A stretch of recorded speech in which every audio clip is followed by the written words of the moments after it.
Hi everyone, hope you're doing well from wherever you're watching this channel, depending on your time zone. Now, the financial bill of 2023 passed yesterday in the National Assembly. And the majority leader, Kimani, was trying to give some of the reasons why this financial bill should be passed to help William Ruto govern this country.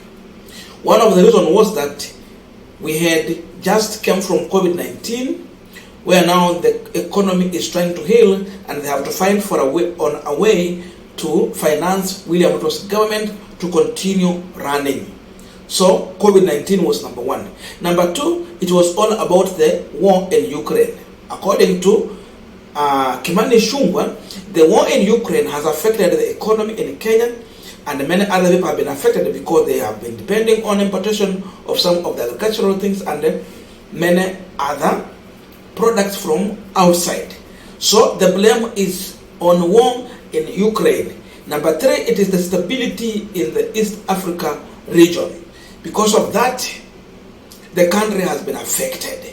They are finding for a way for that solution. But in all this, there are questions we can ask Kimani. First of all, just listen to him. Because there is something they said earlier before they came to power when Uhuru talked about the issue about the war in Ukraine, the COVID-19, on how it has affected the economy. They rubbished it. But listen to him shortly. Paying taxes. Honorable Speaker, it is not lost on all of us that we are in an economic crisis in this country. Honorable Speaker, the economic headwinds that we are facing as a country, including the high cost of goods, the high cost of living, a weakening shilling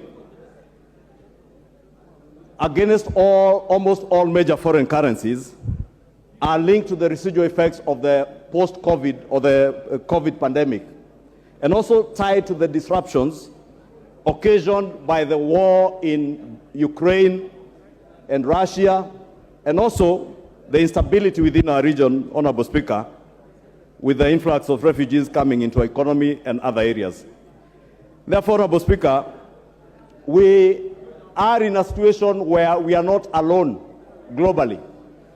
We are part of the global economy, and the rising interest rates in Western democracies like the US have had a ripple effect on our exchange rate and consequently even on the cost of living and the cost of commodities, considering that we have been importing most of our goods, including, Honorable Speaker, food items. Honorable Speaker, it is true that in the last few months, government has had to waive duty on food items to try and bring down the cost of living and make the cost of living more palatable to Kenyans. Now, Paulina Njoroge also reacted to Kimani Ichung'Wah's remarks, and this is what she's telling Kimani Ichung'Wah. No, Kimani. Your team went around the country a few months ago telling Kenyans that the cost of living was high because of handshake. When Uhuru tried to explain the global dynamic, your boss and the rest of you said that he was lying. Now, where is the issue of the war in Ukraine, COVID-19, and the influx of refugees into the country coming in all over sudden, yet your previous claimed that those things had no effect on Kenyan economy? The challenge of cost of living is not too scientific. The challenge of cost of living is increasing agricultural productivity, period.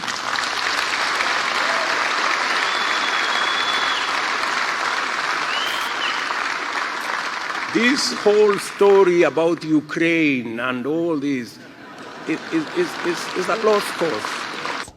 We are all bearing the brunt of what that conflict portends for us. High food prices. We cannot access fertilizer. We cannot pay for fertilizer. Transport for commodities, cereals, fertilizer is all clogged up with the sanctions around it, and with everything else that come with it. Now we are continuing with the panel discussion, but there's a quick request for those who are watching and you are not yet subscribed, please consider subscribing. To our channel subscribers, I must say thank you so much. And again, to all our viewers, please give this video a thumbs up. Thank you so much, and back to this discussion. So you see, no matter how the Kenya Kwanza government will try to convince us about the reason why the economy has been affected, we can never buy into their narrative. This is Kimani Ichung'Wah's narrative. It cannot sell. Someone should pass this information to him. We are well aware what they told us during campaign. They claimed and they blamed the handshake.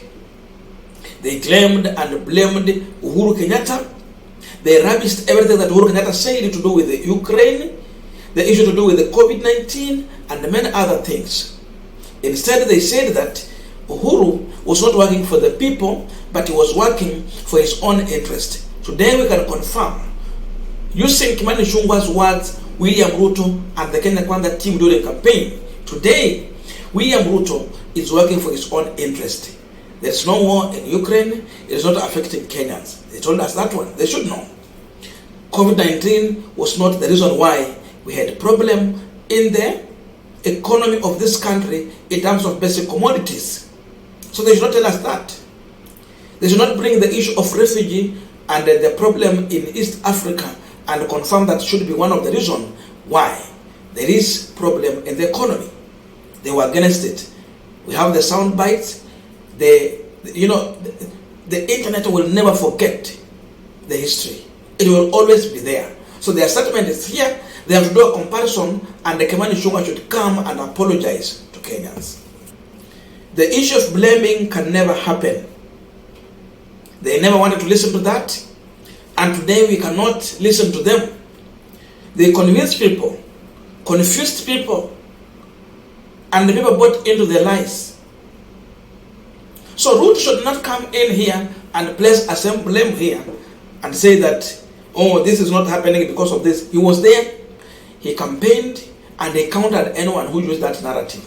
Today he cannot use the same narrative so that to make Kenyans to trust what is happening here. If he could have agreed with what Uhuru was saying, we can easily agree with him. But he was against that. So for this regime, they can never say anything and we just take it and trust. We cannot trust. In everything they will say, we will try and compare their previous statement and what they are saying as of now.